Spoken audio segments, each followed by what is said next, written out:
ഇത് മഞ്ഞപ്ര മാസ് മോട്ടോഴ്സിനായിരുന്നു നമ്മുടെ hero Honda pleasure വണ്ടി. നമ്മളത് സ്റ്റാർട്ടിങ് കംപ്ലൈൻ്റ് ആയിട്ട് പോയിട്ട് എടുത്ത വണ്ടിയാണ്. അപ്പോൾ നമ്മൾ ചെന്ന് നോക്കി കഴിഞ്ഞപ്പോൾ വണ്ടി സ്റ്റാർട്ടായിരുന്നു, പക്ഷേ വണ്ടി മൂവിങ് ആവില്ലായിരുന്നു. അതിൻ്റെ കംപ്ലയിൻറ്റ് കാണിച്ചിട്ട് ക്ലച്ചിൻ്റെ ഉള്ളിലത്തെ കംപ്ലയിൻ്റ് ആയിരുന്നു. അപ്പോൾ ക്ലച്ചിൻ്റെ ഉള്ളിലത്തെ ബെൽറ്റ് പോയ കംപ്ലയിൻ്റാണ്, ബെൽറ്റ് പൊട്ടിപ്പോയൊരു കംപ്ലയിൻ്റാണ് കാണിച്ചത്. അതാണ് അതിൻ്റെ ബെൽറ്റ് പൊട്ടിപ്പോയിരിക്കുകയായിരുന്നു. ഇതിൽ കിടക്കുന്ന ബെൽറ്റ് കമ്പനി ബെൽറ്റ് ഒന്നുമില്ല, ഒരു ബാൻഡോ പറഞ്ഞിട്ട് ഒരു ലോക്കൽ കമ്പനിയുടെ ഒരു ബെൽറ്റാണ് കിടക്കുന്നത്. അപ്പോൾ ഈ ബെൽറ്റ് പൊട്ടിപ്പോയിട്ടാണ് വണ്ടി കംപ്ലയിൻറ്റ് കാണിച്ചത്. ആ ബെൽറ്റ് പൊട്ടിപ്പോകാൻ കാരണം പറഞ്ഞു കഴിഞ്ഞാൽ ഇതിൻ്റെ ക്ലച്ച് പുള്ളിയൊക്കെ ഭയങ്കര ടൈറ്റായിരുന്നു. അപ്പോൾ അത് കാരണം കൊണ്ടാണ് ആ ബെൽറ്റ് പൊട്ടിപ്പോയത്. ക്ലച്ച് പുള്ളിൻ്റെ ഈ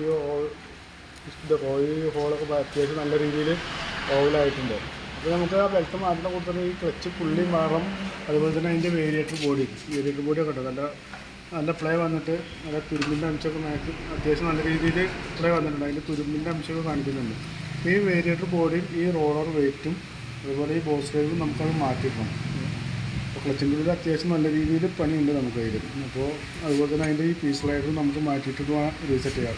എന്നാലാണ് നമുക്ക് ആ ബെൽറ്റ് ലൈഫ് കിട്ടുള്ളൂ. പുതിയ ബെൽറ്റ് ഇടുമ്പോൾ നമ്മൾ ഉപയോഗിക്കുന്ന എല്ലാം കമ്പനി പാർട്സാണ്. ബെൽറ്റായാലും വേരിയേറ്റർ ബോഡി റോളർ വെയിറ്റ് എല്ലാം കമ്പനി പാർട്സ് ഉപയോഗിച്ചിട്ടാണ് നമ്മൾ ചെയ്യുന്നത്. ഇത്രയും കാര്യങ്ങൾ ചെയ്താലാണ് ബെൽറ്റിന് ഇനി ലൈഫ് കിട്ടുള്ളൂ കേട്ടോ. അപ്പോൾ നമ്മൾ അതുകൂടി ചെയ്തുകൊണ്ട് അപ്പോൾ പിന്നെ അതുപോലെ തന്നെ ഇവിടുത്തെ ഒരു ഓയിൽ സീൽ ലീക്ക് ഉണ്ട്. അപ്പോൾ ആ ഓയിൽ സീൽ കൊണ്ട് മാറ്റിയിട്ട് വേണം റീസെറ്റ് ചെയ്യാം.